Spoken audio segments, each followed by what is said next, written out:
yeah, this is going to be a good show today. We got a legend in the house. Woo! TK, you jacked up? I'm ready to rumble. All right, what about Teddy?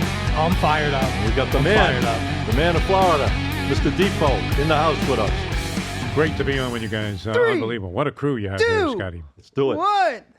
All right, guys, we are back. This is Get the Edge. We are jacked up, man. We got a legend in the house with us today. You hear it in my voice, a legend. Over 40 years, sports broadcasting in South Florida.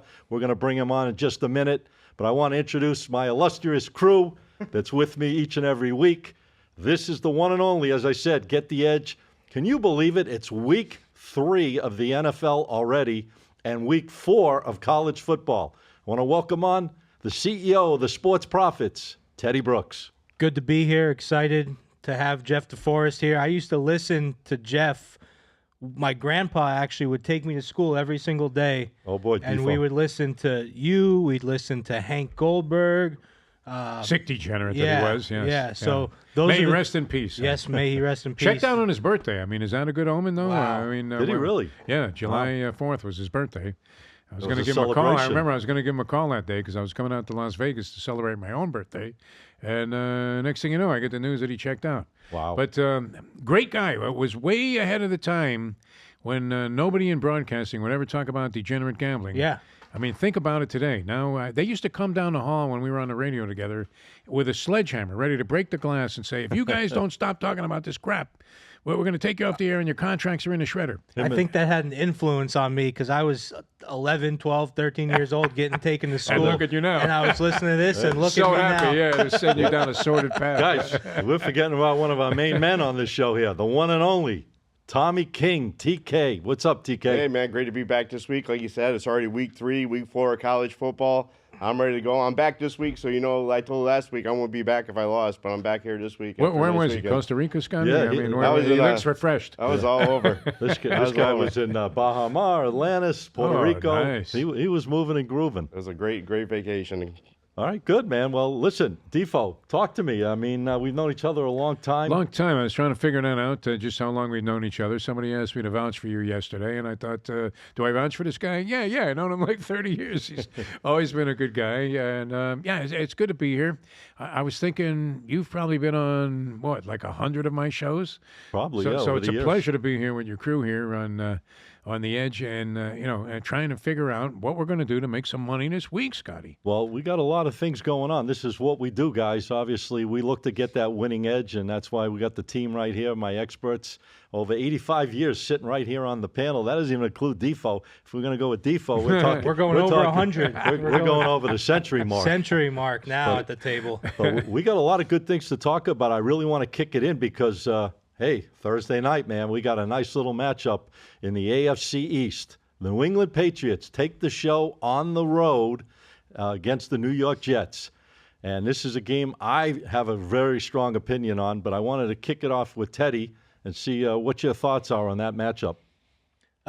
I'm not excited about this You're not matchup at excited? all, guys. No, I mean, the one thing that I'm looking forward to is seeing if Aaron Rodgers can progress a little bit. Like, looked a little bit better last week, but I'm still not sold on the offense. I'm not sold on the Patriots. Both these teams are looking solid on D. Mm-hmm. If I had to bet this game, which I know you really want to talk about this game, so I'm going to throw something out there. But if I had to bet this game, the only thing I could think of taking is the under in this thing. Okay. 38.5 we're showing as the number on that game right now. Yeah. Under? Under. Just Because I have to. A lean? Because you told me I have to pick something in this game. All right. Well, I know that this gentleman over here, Tommy King, has got a strong play on this game, so I want to see what he's thinking about this New England Jets game Thursday night, AFC East. I'm looking at it just like you. I kind of like this game. Very solid play for me this week on Thursday. I'm taking the Pats. Okay. I mean, I'm going with the stat. I mean, the Jets are 0-6 against the spread on Thursday night. That's a big trend right there. You got the Patriots 5-0 their last 6 against the spread. I mean, a good number here. I might pull one of your plays off and buy a point on this one, get it up to 7. and get a little sharper line on this It game. depends on when you get that play in, because right now that line is showing it's going to drop down a little bit. It opened 6.5. It's creeped down to 6 and 5.5 some spots. So you better lock in early. Yeah, we're doing these shows obviously days ahead of time, but it's always good to get that early number. Well, I know this guy knows about the AFC East. I mean, who knows better than a guy that's been following the Dolphins for 40 years of his life? Many years, mired in mediocrity. What do you think as we were about that talking about. matchup, Defo? Very interesting. Nobody would have given 2 cents for the chances of the Patriots to do anything this year. In fact, survivor pool players we're talking about, and look what happened in week number 1. You had a choice of maybe just using a strategy of bet against the Patriots or the Panthers until they started to show some signs of life, and then maybe you back off. So everybody got in on that first game, Bengals, Right. And it was the biggest spread on the board. The Patriots beat them outright. Was there an element of luck there, as there is in virtually every NFL game? It's almost like playing roulette, maybe even Russian roulette at this point. Yeah, that's As true. you're trying to will an empty chamber. I mean, just look at the game the other night, Monday night. It looks like it's decided that you're going to, get out of it with a push. Kirk They were Cousins laying miracle. 6 with Philadelphia, and Vic Fangio enters the picture and says, let me just part like the Red Sea and play no defense whatsoever. They march down the field, they get a touchdown. So it's been very strange. Yep. You got a The lean Jets, on it? not overwhelmingly impressive, in their victory over the Titans. Mm-hmm. Will Levis, I mean, you saw him getting chewed out. When do you ever see that anymore, where a quarterback comes off the field and the coach grabs him like he was Bill Parcells and says, you I do like that again, it. you're I on the think bench. it's good to see. I think we need to see more of it. Maybe so, but at the same time, they get the cover in that ball game. A lot of people were panicking. Late Can the cover, right? Patriots do it again? I mean, the Patriots they're in their ball game against Seattle the following week, losing overtime. Seattle, a lot of people like them. I'm inclined, and I grew up a Jet fan. I worked at Shea. I was selling souvenirs there when the juice behind the electric company went for 2,000 yards that year. Oh, yeah. And I was There at you the go. AFC Championship game in '68 when they beat the Raiders with the Don Maynard catch. Yep. So I have a little attachment to the Jets. That doesn't sway me in terms of betting on them because I think they play under a curse.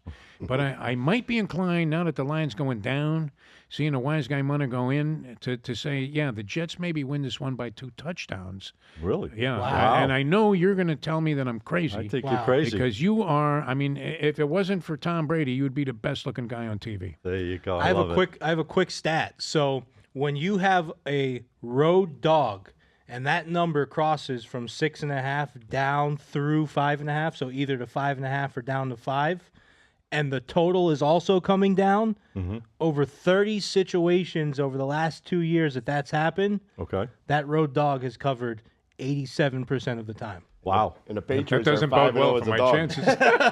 There goes my theory out But the I'm window. still not doing anything Nice. crazy. I actually, We got to rip the tickets up. I'm using that for a game on Sunday. That was a great so I'll stat, say though. that. That was Yeah. a great stat. It's almost like Bronx Tale when he was. Where do you find these guys, Scotty? That was brilliant. This is what they do, Defo. These guys, all they do is eat, sleep, and shit. That is sports. great. All right, listen, I got to get serious here. I absolutely love New England. I'm going to tell you reasons why. Number one, I think they're playing on a high. They got the new coach.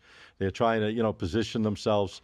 They won the first game very handily. The second game they could have won and been 2-0. If they were 2-0 going into this matchup, this line would never even see a 6 or 6.5. No chance. This line would have been a 3, maybe even 2.5, maybe 3 at the most. So I'm looking at this game from both sides of the ball. The Jets are not impressing me on offense. I don't care if they won last week. They didn't win handily. They won in a tight game against a team that's really not that good.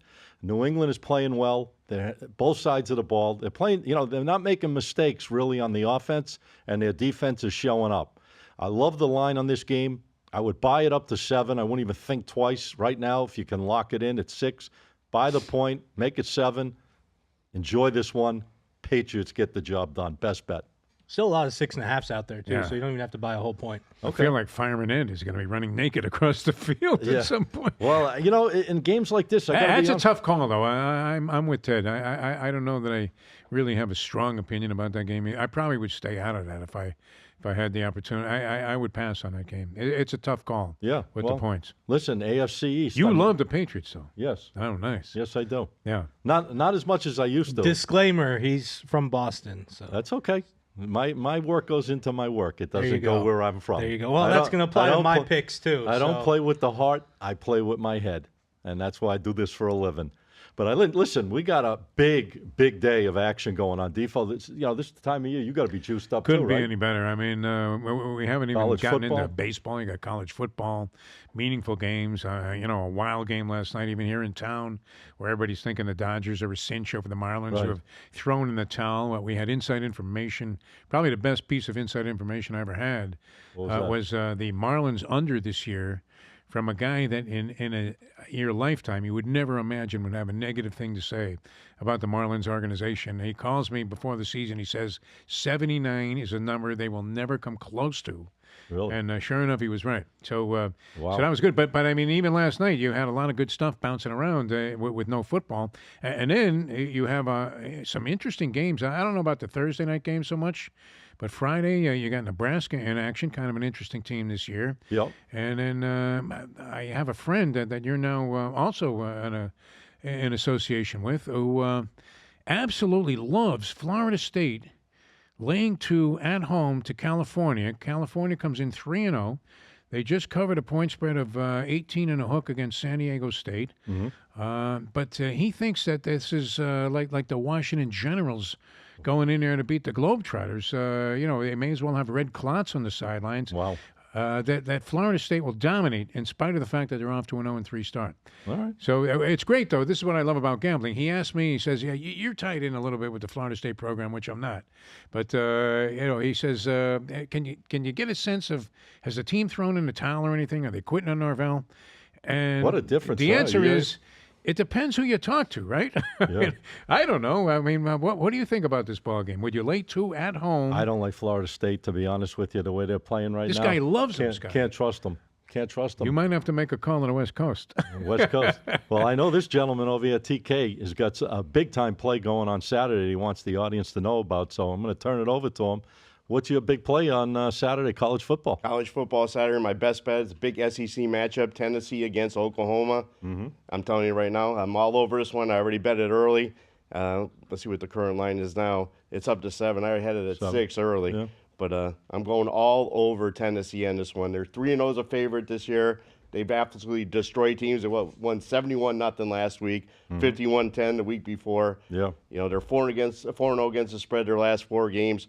And another stat, Oklahoma 0-6 against the spread as an underdog at home. Okay. So that's my best bet. I'm they're jumping very all rare. over. They're very rare, an underdog at home, Oklahoma. It hasn't happened too many times, probably in a long time. I mean, I loved SEC football. I mean, that's the top ones out there. They got to be really thinking this Tennessee team is the real deal Holyfield to make them a 7-point favorite on the road. Tennessee looks good, though, don't they? They're Oh, very yeah. They're impressive. putting so up far. big They're points. both 3-0 right now. The other game where you had a home underdog, that was kind of odd. I don't know, maybe this is the carryover of the championship from last year, but is Michigan not awful? I mean, should they be only laying 5 and a hook to USC? What do we think about that, guys? Oh, I'm all over that game, actually, Jeff. So, yeah, they're dogs right now. They're 5.5-point dogs. In the summer, In the big house. In the summer, they were 10-point favorites when the pre-line came out. Wow. So it's very rare a line moves that big. Yeah. I'm all over USC in this one. It's their first Big Ten matchup. Lincoln Riley for the first time. Line's showing down a little bit to 5 now. 5. Okay. Even better. Okay. So Lincoln Riley, the big gripe with USC last year was no defense, right? Yes, They had Caleb, they had the offense, no defense. He shut a team out this year. Finally, he shut a team out, and they upset LSU. Listen, Michigan does have a solid defense, and they do have home field advantage, but that's all they have in this game. They have nothing else. No quarterback. No quarterback, no offense. The offense is a mess. Miller Moss for USC, he slid right into Caleb's spot, and he's covering it well. He's looking good. All right. Little number for you in offensive efficiency. Yep. USC is 5th in defensive efficiency, while Michigan's D is solid. It's still only 47th. I'm all over USC on this one as the favorite. I don't even need to move the point. And really quick, just wanted to say anything else? This is the difference between the SEC and other teams. You see Florida State, they lose a bunch of players to the draft, they fall apart. Michigan loses a bunch of players to the draft, they fall apart. The SEC teams, what do? They just replace and keep moving forward. And that's really a difference in why 6 out of the top 10 teams right now Alabama, are SEC. Tennessee, Georgia. I'm a what big Trojan power. fan, from my days in California. So are you? nice to see him resurrect the program. Everybody was questioning what was Lincoln Riley doing. I mean, the defense last year was an atrocity. Yeah. He nearly got Caleb Williams killed. There was some question whether he was worthy of being the number one pick after the last few games that we saw were catastrophic for USC. But this spot, I thought that line was kind of curious because Michigan hasn't impressed me at all. So I mean, they played against. Listen, Texas is a monster, so you got to kind of throw that game out. I mean, Texas is a powerhouse. I mean, they went into Michigan and did what they did best, but now they're coming back playing against I don't know if I could rate USC as good as Texas at this point. I think Texas definitely probably shines. a notch below, at least in terms I think of offensively they're perception. pretty close. Another week to get prepared for another good opponent. I mean, USC hasn't proven anything really yet. They played a close game in their first game. Yeah, they won last week. And they're coming off a week of rest too. USC is. Yeah, that's definitely a help, especially when you're traveling from the West Coast to the East Coast. I'll give you an indicator. A good friend of mine is a huge Michigan backer. Oh boy! And he's been trying to sell his tickets online. He has season tickets, but he can't get to the game. He lives here in South Florida. Okay. No takers, man. He's had to drop the price like he was selling a duplex in Hialeah. No one wants to go to that game? Really? And these are highly coveted tickets by the Michigan fans usually, so that may tell you something about where the team is at right now. Well, that's like the Panthers, the Carolina Panthers. They're selling tickets on StubHub for $1. There's nothing worse than the Florida Panthers. TK will tell you they think they sold tickets for like $5 and they give you hot dogs all night long. There you go. Hey, They're basically paying you to come to the games. Their ticket prices are still higher than the White Sox. So, by the way, look at that. I was watching ESPN today. First Take. They had what's his name, the sportscaster that comes on Wednesdays. Oh God. I forget his name. It comes on with Stephen A. Smith. Oh yeah, I don't watch too much Stephen A. Yeah. But anyways, they ranked the 5 worst franchises in the history of sports. Okay. What do you think number 1 was that they ranked? The worst franchise in the history of sports. Yeah. Florida Marlins is what he said his number 1 pick was. They said Carolina. At this point, they are for sure, but they still have the 2 titles. They have 2 titles. I mean, but that's a little tough. After breaking up the teams and all the other stuff, They break them up. Yeah, total ugliness. I mean, just total ugliness. Literally, and we were talking about it before. The worst job in all the sports right now. It used to be the teaser horse on a stud farm. Worst job in sports. Where they. The one male horse would get the females lathered up to go in and bang like Stormcat. Like But now it's like being in the Marlins boiler room trying to talk people into buying season tickets that were season ticket holders at any time in the past. Could you imagine having that job that you're trying to work for the ticket office of the Marlins? How do you present that? It's a rough go, yeah. How do you present that package? Yeah, we're going to be good. Yeah, exactly. It doesn't work, yeah. Before we jump to the NFL on Sunday, did you have anything else, TK, you liked, or is that it? That was my top play. That's all I'm playing, the Tennessee-Oklahoma game. Okay, because I have a strong play I'm putting out on Saturday. I love Utah. I'm going to play it on the money line. They're -2 right now against Oklahoma State. I just think Utah's the stronger of these 2 programs. I really like the way they're playing. Both teams undefeated, I get it. But I just think Utah is the stronger team. Both sides of the ball, I think they have the edge on this matchup. So I'm taking Utah in that game, and I'm going to make it a money line play. That's my only and best bet for the whole card on Saturday. Ding, ding, ding. We have a match, guys. I'm on the same game. Wow. So I'll add a little bit more trends to it. We got a parlay working here. USC -5 and Utah. I love Utah. Now, the thing is, Cam Rising has to play in order for me to make this bet, but I think he's going to. Utah, Whittingham, the coach of Utah, when a dog are favored by 6 or less, he's 63-46 against the spread. It's a good coaching matchup. It really is. Gundy and Whittingham, 2 very good coaches. Now, here's the thing. Like I said, if Cam Rising plays, I am all over Utah. With him at the helm, with the run game that they have, with the defense they have, they're allowing 3.2 yards per carry on the ground. Lethal. And you know how many they're averaging on offensively on the ground? 192. Mm-hmm. They're gonna. No, this Utah team's no joke. This is a real deal. This is a tough test for Oklahoma State. If they win this game, I mean, Oklahoma State could have a huge season. I don't see it happening. No, I think Utah's going to have the huge season. These 2 teams could meet again for the Big 12 championship. Yeah, of course. I think it's going to be a great match. One other game I really liked also, you got Boston College -6.5 against Michigan State. This is a night game. They're making this game a night game, so it's going to give a little draw an audience onto these teams. I like the dog in this game. I like Michigan State. I think it's a big number. Michigan State's playing real well. I mean, they don't play pretty. They play sloppy good. And BC, they came up, but they lost last week. I think that Michigan State somehow, some way, will find a way to stay in. They can cause turnovers. They can make things happen. And I think if I can get this line to +7, which is not a big deal to go from 6.5 to 7, I like the dog in this game at +7 with Michigan State.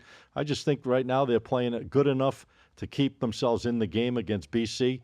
And BC really, they beat Florida State week 1, but we both know right now Florida State's in a shell shock kind of team. They're not playing well right now. So I don't know if I give that a lot of weight, that win, but I think Michigan State can get the job done and stay in this game. Take the 7 with Michigan State, guys. All right, strong stuff from you guys. Wow. I wanted to ask you something. When I was on your show, by the way, I'm going to tell everyone about your show that you have as well. Bury Your Bookie. Right. Bury Your Bookie on netfilter.net. No filter. No filter. Excuse me. No filter. nofilter.net. You asking me a question about the Moneyline Parlays. I'd like you to mention it to these guys. Well, and I got it from our buddy Troy West, who has a thing, Troy Wins, and I'm sure he'll be a guest on your show sometime down the road. That's so weird. He just DM'd me on Saturday, and he saw the content and the footage, and he DM'd me. I haven't really gotten with him yet, but real good guy. Awesome. I had him on my show. He comes on with me every Wednesday. We got Scotty every Tuesday on the program, so it's great. And he's the guy that loves Florida State this week. He was thinking about making the biggest bet of the season that he had so far.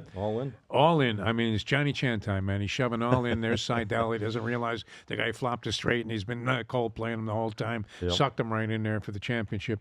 But the game we were talking about was. Well, we were just talking in general the parlay, about playing the money line. The money line parlay, kind of interesting. I mean, look, you're playing parlays. I don't know. Can we use some salty language here, Scotty M? Is it okay? I mean, that's up to Ben. Ben, what do you say? Is there any kind of censorship on this? Of course, you can use whatever you want. If you go to a French-English dictionary and you look up the word parlay, it means you're fucked in French. And everybody will tell you this. I mean, but this is where the action is these days. People are betting 9, 10, 12 teams parlays. Yeah, they love it. You see it all the time. I'm looking at my son's ticket. He's got 17 teams. $5 to win 90,000. It's unbelievable if you hit one. But this is how FanDuel and these betting sites are making all of their money. It's not off the Sharpies that are sending in $100,000 a game. Right. It's off these $5 parlay bettors. So we know how tough it is. But normally you're getting 3 to 1. You have a 2-team parlay. I mean, the standard would be 3 to 1. You're betting it with the 2.5 to 1. 2.5. Something like that. Yeah. But in this case, Troy has made a habit and a long time. A profitable habit of betting moneyline parlays, especially in college football, on games where you have kind of a solid favorite at home. What he's doing basically is he's taking big favorites and playing them on the money line in a 2-team parlay. Yeah. So let's say a team's 14-point favorite. He's money lining 2 games so they're like double-digit favorites, right? Yeah, somewce to somewhere. I mean, he likes Nebraska this week in the Friday night game in that proposition. So instead of laying the 9.5 or whatever it is, he's going to parlay them with another team that he likes solidly on a money line parlay. It's not a bad strategy, and you get about even money on this thing, like plus 105, something like that. Yeah, great point. I mean, as much as we preach against parlays, if that is one of the types of parlays that makes sense. If you have two solid favorites, you don't want to lay the points. Right. Put them together, but you got to win them both. I talk to a lot of people, a lot of clients that are doing 4, 5, 6 like that. Yeah. Like that's too many. It becomes a problem. Pick 2. Yeah. Pick 2 and roll with it. Yeah. What do you think, TK? Well, the favorite doesn't always win. No, the favorite doesn't always win. You got to look at that, especially UFC this week, and you watch the UFC fights getting off of football. A lot of dogs in the UFC. Yeah. College football, a lot of upsets, with the points. But, Sugar Sean O'Malley, man. What happened to him? Yeah, he was a small favorite, but I like it better for college than for NFL. I would agree with you on that. I mean, and that's where Troy was playing it, and that's where I got that from. And I thought it's kind of an interesting strategy because it's not like you're a phantom plunger, like you go to the track and you bet 50,000 a show on some 1-9 shot. Oh, you remember the bridge jumpers? I mean, I used to follow this closely when I was out in California. The phantom plunger, they had a guy out there that used to come and everyone get all excited because you see the show pull all of a sudden had like $800 in it. Now it's got 100,800 Right. In the pool, and he would bet some 1 to 9 shot. And But how once in many a in a while, row I you mean, if gotta the thing win? finishes off the board one time, Right. you How have many to you win gotta win? 20 to get even. Maybe more. But this isn't really like that. I mean, you would think that over time, if you were a sharp handicapper, that you would be able to come up with 2 games, you can't- right, if you- Moneyline college, at home, strong, solid favorites in good spots where you have the logic all in your favor. You should be able to hit that a couple of times out of 3. Yeah, if you can't pick 2 with a big college Saturday board, then Then you really should do something else. you got problems. We got to find another living. All right. Well, listen, we're touching on everything. We got Defo here, so we're going to jump all over the place, whatever we're going to do. But I want to focus on Sunday because Sunday's the NFL, and everyone wants to know what we're thinking about the NFL. And I'm going to start with TK and see what his best bet is on the show for the NFL on Sunday. I'm going to get to my best bet in a minute. But one thing I'm happy about, I don't think I'm going to have to get you them Super Bowl tickets this year for the Dolphins going to the Super Bowl. Well, I think we're in trouble, Defo. With Doesn't look good there. No. Yeah, Tua is out, I think, what did you say, they just 3-4 announced weeks? he's out at least 4, and I think he's probably going to be out a lot longer than that. One of the most horrendous for a degenerate series of play calls I've ever seen or experienced, as I was kind of rooting for the over in that Dolphins game the other night. Yeah, you and me both. Yeah, so it's like 31-10 with 9 minutes to go in the third quarter. You're looking at a cinch over. The Buffalo Bills are obviously going to be able to score some more points. Dolphins get down to the 6. Tua gets hurt. And what do? I mean, and this tells you all you need to know. And this is why I think it's really curious. The line, I think, started at 3 and a hook with the Seattle game. And what do? They bring in Skyler Thompson, run the ball into the middle of the line and get stuffed on first and goal, run the ball into the middle of the line and get stuffed on second and goal, throw a desperation pass that the guy has no chance to complete on third down, and get sacked on fourth down. I mean, you have to let this guy do something. You're down 3 touchdowns. If you're going to bring in a backup quarterback and he has any respect of the team whatsoever, let him do something. And that really was a very telling series of downs, I thought, because I think it happened twice, right? It happened in the fourth too. They had a late drive and they stalled. It was insane. They had a first and goal on the 6th late in the game. They're putting the over players in body bags and just laughing in your face, but. For this guy to go to Seattle and somehow find his way to make the team all of a sudden explosive offensively, wow, it's a big move on that game. I think that's pretty far-fetched. It opened up at 6. It's down to 4.5, 4. It's down to 4 now. Yeah, it's moving. So people are sending it in on the Dolphins. I find that surprising. Maybe Tom Brady's coming out of the booth this week. But what do you have, TK? I mean, you get the best bet of the season? Best bet, week 3. So far, yeah. So I'm going to the Chargers-Pittsburgh game. I had Pittsburgh last week. They took care of business. I'm going to go with them again here this week. I mean, they're coming on. They were on the road the last 2 games. They're coming home. First home game. Justin Fields. Both teams 2-0 against the spread, though. But I'm looking for Pittsburgh to come up. Justin Fields coming back out this week. He wants to make a statement again. Like I said last week, he really didn't make a statement last week. No. The defense made statement. We talked about the defense with Surtain on Denver last week, but Pittsburgh looks like a good point. They're -1.5. Yep. That's going to be one of my best bets going this week. Actually, it's my best bet so far this week. I already played them, and that's what I'm going with. That's it? Yep, that defense is potent. Yeah, they got good defense defense. is really potent. Mike Tomlin does more with less than a lot of coaches do. What's your take on the Fields and Russell Wilson situation? I would have preferred stay? Fields, and I think you may see a little Tanya Harding thing going on there with Russell Wilson. I mean, that ankle wasn't all that severely injured. All of a sudden, he can't play anymore. He can't even walk. What's going to take for Fields to come out? A couple of bad performances? I don't know. I mean, he looked like he was starting to come on where, you couldn't necessarily count on him, 1,000% to be always solid, but he was showing a lot of signs of life last year. And I thought he would get the starting nod. Wilson had the experience edge, but I thought he was going to be named the starter to begin with. So I don't think they're feeling any pain about the fact that he's in there now. Any take on that game? No, but I just think that I don't see Russell Wilson coming back. I think it's going to take a decent amount. It's going to take an injury. An injury, 100% injury. Multiple losses in a row, a heavy turnover performance where he comes out and throws multiple picks. That's one of his shit games. But if they just lose a couple games and he doesn't lose the game himself, I still don't see him getting benched unless, like I said, he just throws the game. I mean, and going back to the Dolphins, is it my turn for a game? Because Go right ahead. you know, It's always your Teddy. That's Teddy, actually it's always your turn, brother. Come on now. If you got a winner. here's my whole That's thing right. with the Dolphins. Yeah, Defo, pick a winner. As much as Tua being out and having Skyler, who's possibly the worst backup in the league, we don't really know yet. Right. As much as it might hurt them, I don't know, because before the concussion, it was looking bad. I mean, Yes. it was looking like Tua looked like really, really bad. Threw a few picks, yeah.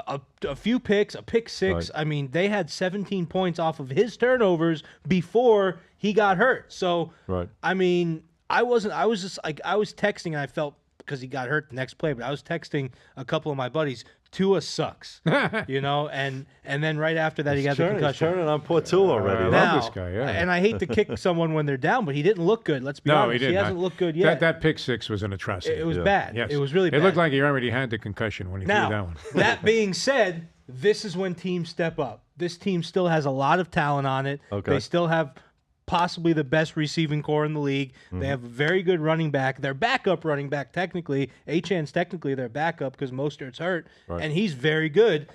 They improved the offensive line. It wasn't the offensive line's fault that Tua got the concussion like it was in the past. It was simply his fault. Okay.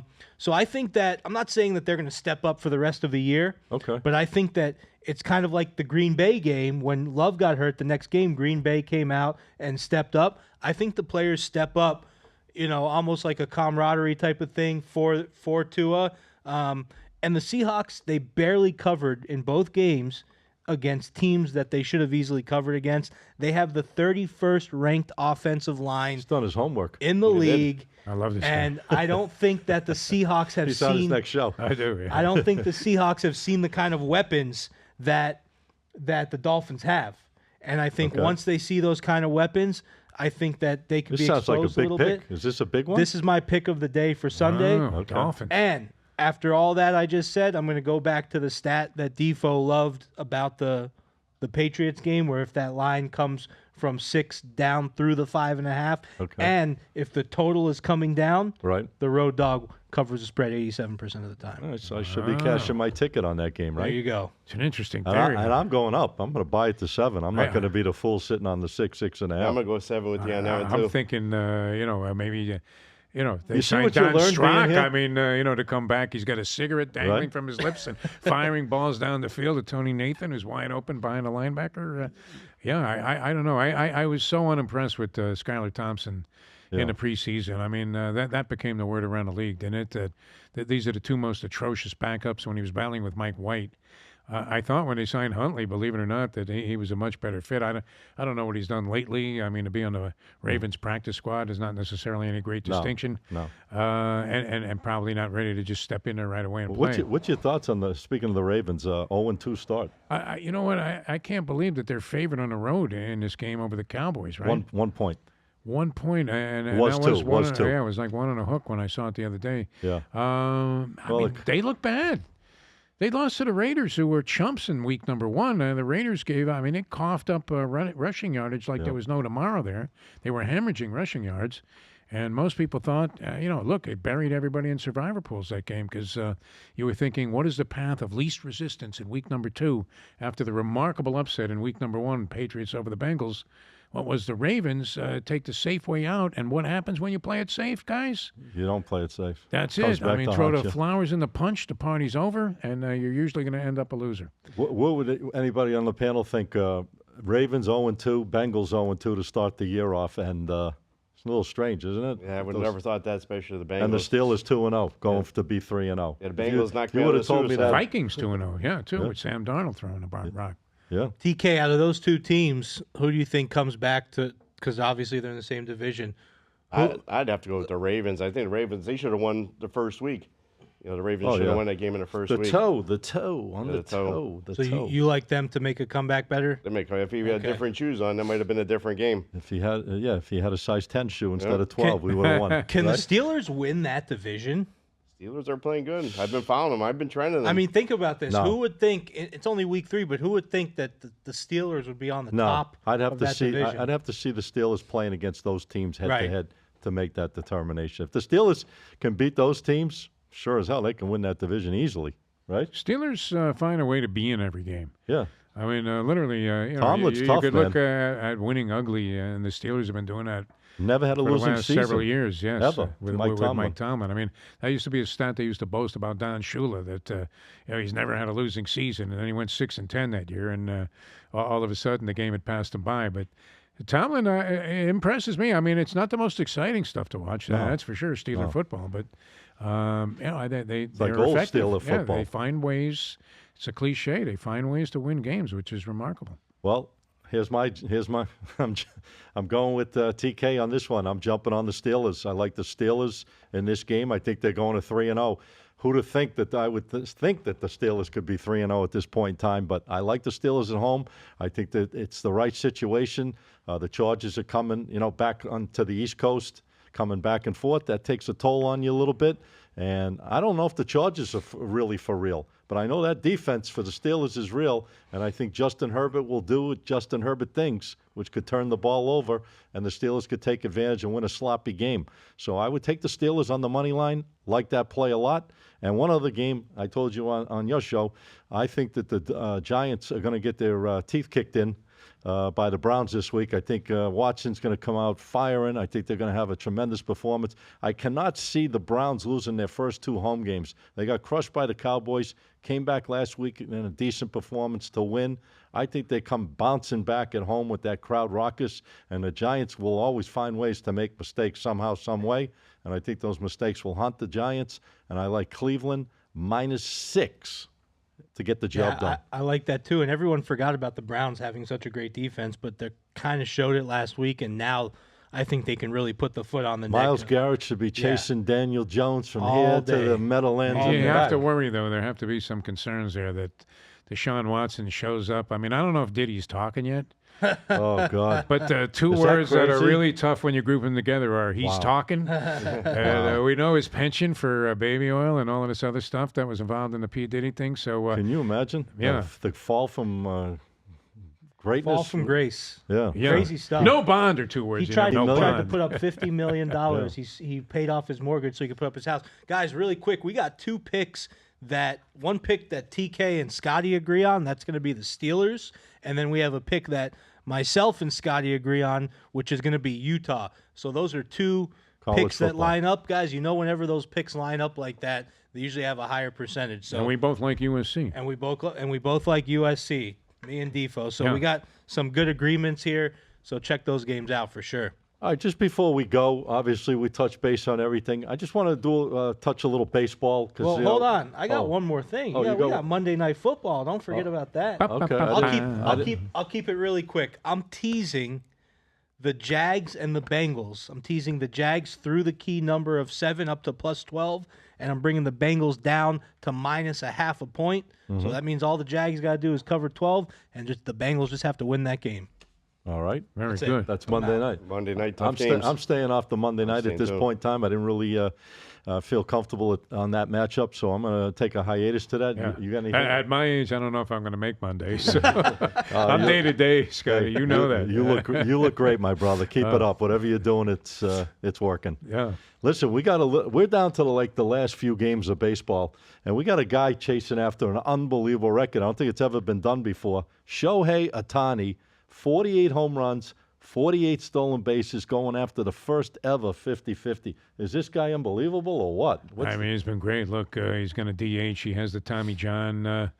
We thought, wow, I mean, that kind of money for a player, but it's worth it. You got a guy who can pitch to a winning record and a low ERA and strike out a lot of people. And then as a hitter, what we've seen what he can do this year. I was a huge fan back in the day. One of my favorite players of all time was the great Lou Brock. Yep. And I actually got to know Davey Lopes a little bit when he was a #1 base stealer or 2 great one base among the top stealers. base stealers. And I'm a huge fan of the stolen base. I liked it when guys stole 100 Ricky bases Henderson. in a season. Yeah, I mean, Maury Wills, was part of my baseball youth and fandom. Was stealing 100 plus.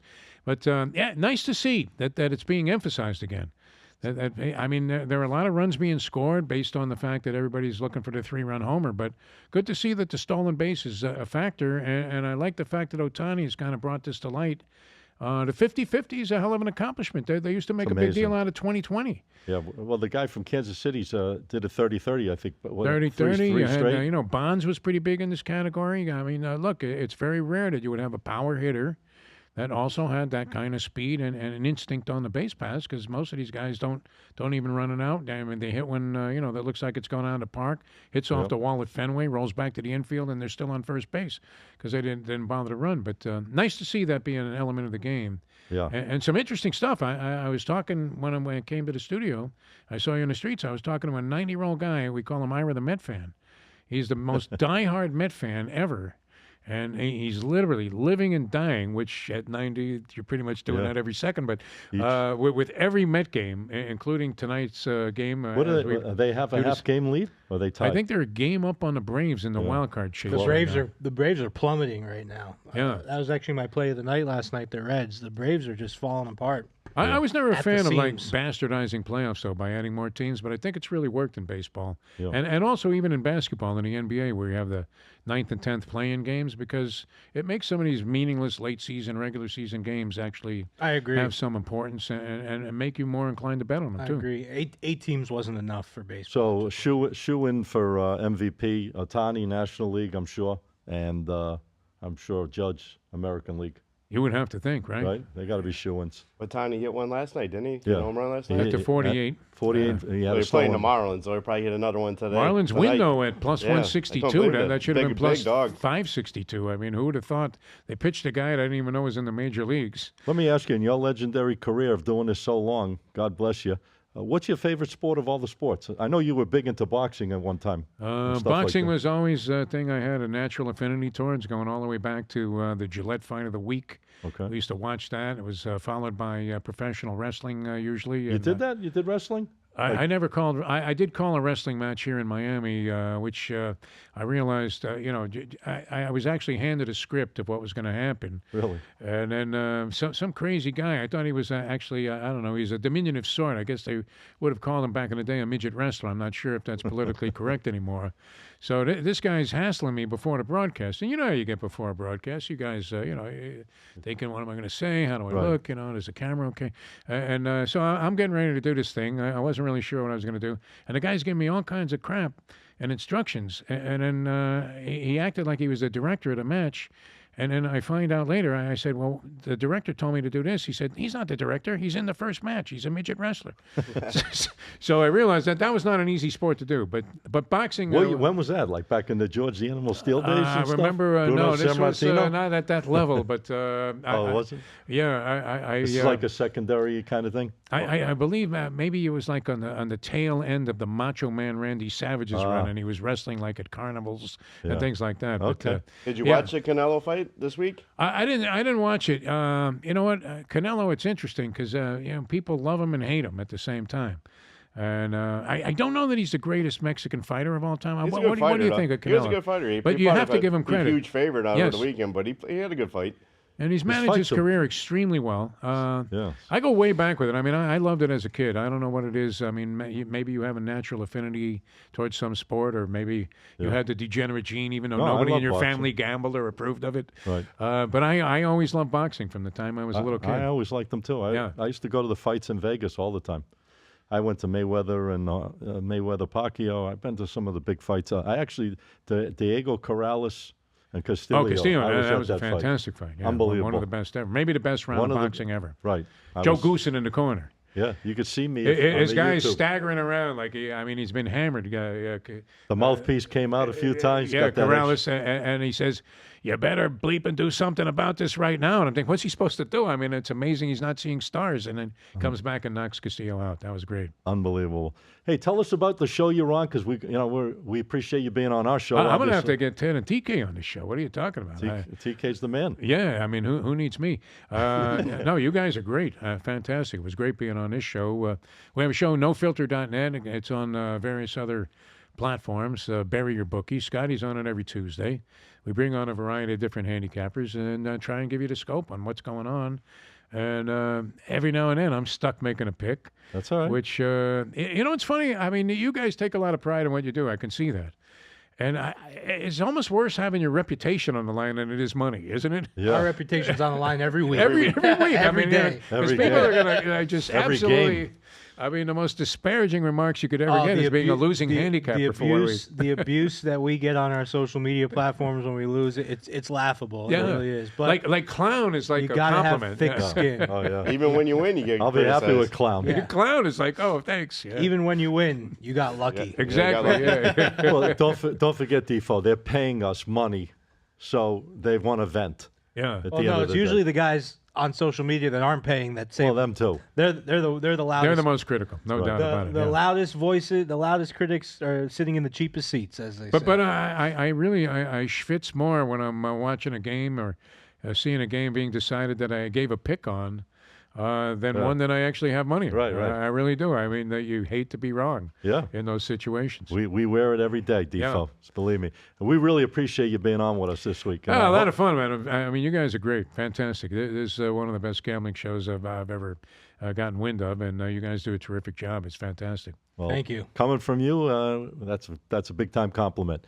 All right, TK, where can the people find you out there on social media and what you have going on? Because I know you put stuff out all the time, trying to help the audience get that winning edge. Yeah, the best place to find me, just go right to my website, tkwins.com. If you got the social media, at tkwins on Instagram. Free plays every day. A lot of information up there as well. So just check it out. All right, you heard it. 30 years doing this for a living, guys. Check him out.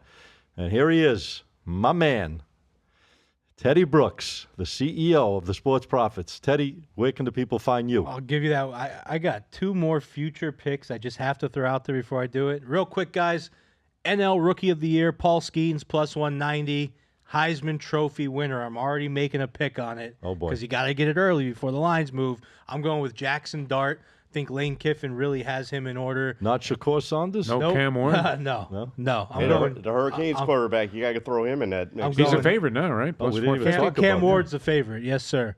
But I'm going Jackson Dart, Lane Kiffin. He's made a Heisman Trophy winning quarterback in the past with Matt Leinart. What's the odds? And I think plus 700. So Okay. I see a lot of value there. Now you can find me at Instagram, _profits_pick. No S on pick, no underscore after pick. Don't fall for the fake accounts. And then www.thesportsprofits.com, youtube.com/@thesportsprofits. All right, guys, we had an unbelievable show. That was a great time, guys. Thank you. I appreciate Yeah. Defoe. He's my man. I'm going to be on his show. Remember, check him out. Defoe, he's a legend in South Florida, over 40 years. I thought I was doing this long. He's doing it longer than me. When it comes to broadcasting, check out nofilter.net. Bury your bookie. Remember that. Check that show out. It's pretty cool, and they get into it each and every day. What time does the show come on usually? Well, we do it about 9:15 every morning Eastern, and it's up there for a day Okay. or so, and then it goes on social media. They do a pretty good job with nofilter.net on social media. Okay. With Instagram and TikTok and all of that stuff. So it gets a lot of play on there as well. All right, check that show out, guys. It'll be definitely a good time for you. All right, I'm Scott Matthews. I am the host of this great show. Each and every week we're here. Get the edge. Remember, get the edge. We're looking to give you the winning edge when it comes to these games. And you can follow me on TikTok. Make sure you come to me and not the site that just went up trying to be me. SM Picks, Picks. That is my official site on TikTok. And also on Instagram, SM Sports with an S, Picks, Picks. Check it out. We're going to be back next week. Check the show out on all podcast forums, guys. All of them. Spotify, Apple, YouTube, you name it. We're out there. It was a great show today. We'll see you back here next week.